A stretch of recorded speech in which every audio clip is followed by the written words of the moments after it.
नया फिर दिन हुआ पुरानी रात का, करे सौ शुक्र हम खुदा की जात का, खुदा की जात का नया फिर दिन हुआ।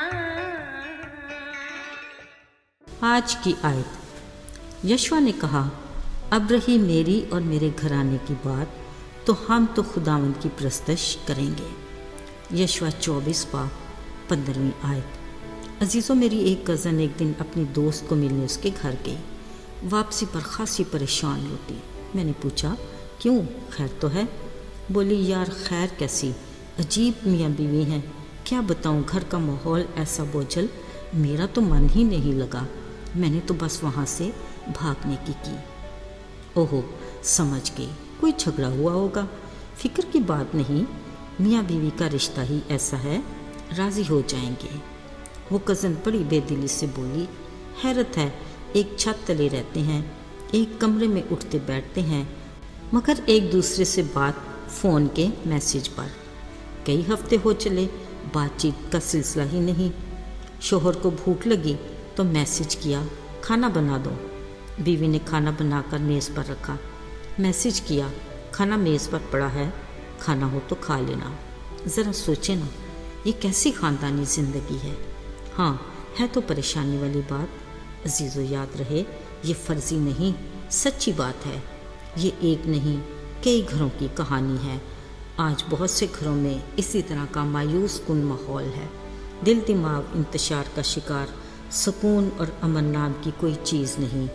घर के बासी रूठे बिगड़े हुए, अफसोस, खुशगवार ख़ानदानी ज़िंदगी की खूबसूरत तस्वीर किस कदर बिगड़ जाती है। ज़रूरत है कि मोहब्बत के खूबसूरत रंगों से इसे संवारा जाए। फिर ही दरवाज़े पर लगा होम स्वीट होम का बोर्ड सच में वैसे जचेगा खूब। अजीज़ों, मुकाबलेबाजी या जंग के कई तरीके होते हैं। कभी एक का सिर्फ एक से मुकाबला, कभी दो का दो के साथ, और किसी वक्त एक अकेले का टीम के साथ। आज बाग़े अदन में भी इब्लीस का इब्तदाई ख़ानदान यानी आदम और हवा पर हमला आवर होने का मंसूबा था।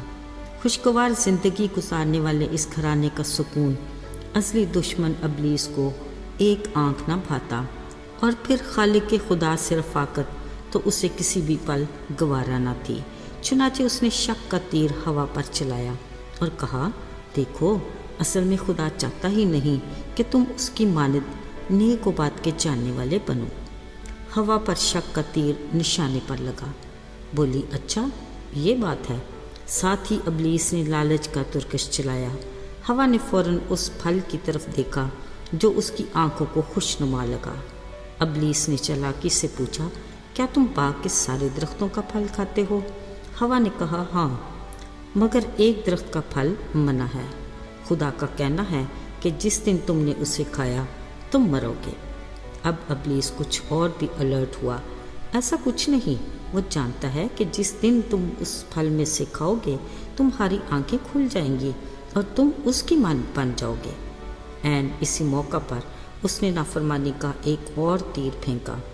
उसी वक्त हवा ने खुदा के हुक्म को तोड़ा और नाफरमानी करते हुए मना किया हुआ फल तोड़ा, खुद भी खाया और आदम को भी दिया।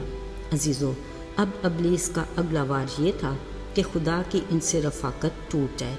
फिर ऐसा ही हुआ। फल खाने के बाद आंखें खुली तो पता चला कि वो नंगे हैं।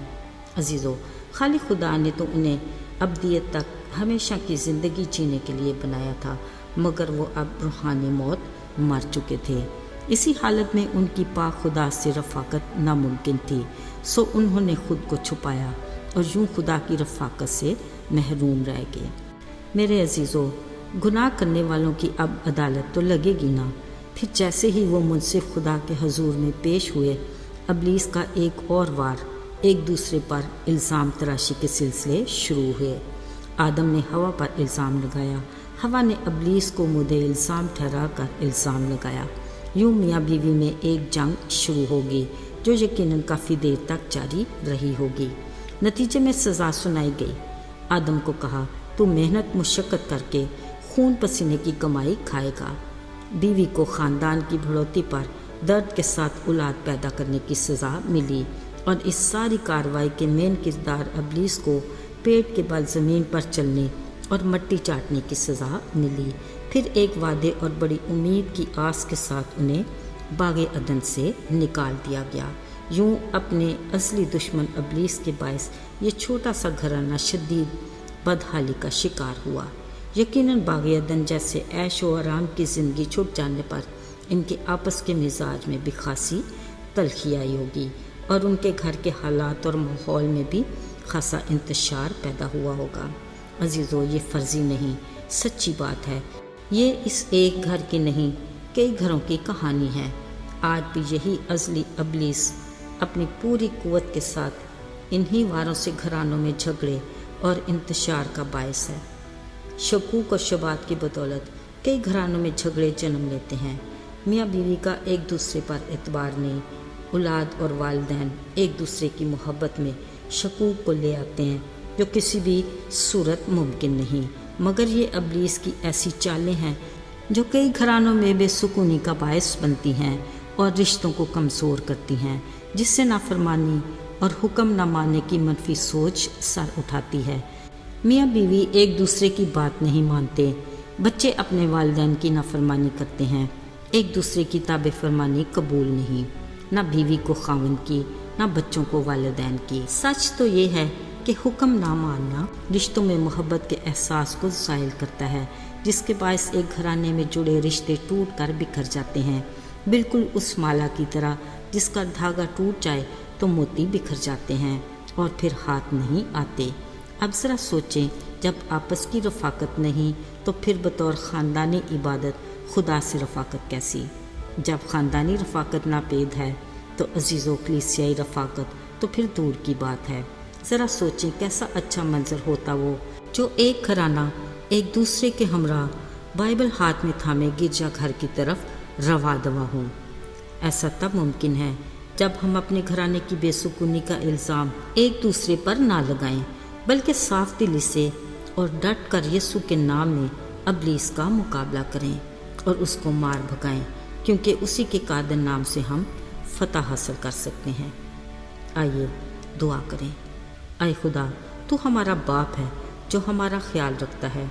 तूने हमें घराने की सूरत में बड़ा तोहफ़ा अता किया। तौफीक अता कर कि हम तेरी मोहब्बत की बदौलत अपने घराने से जुड़े रहें।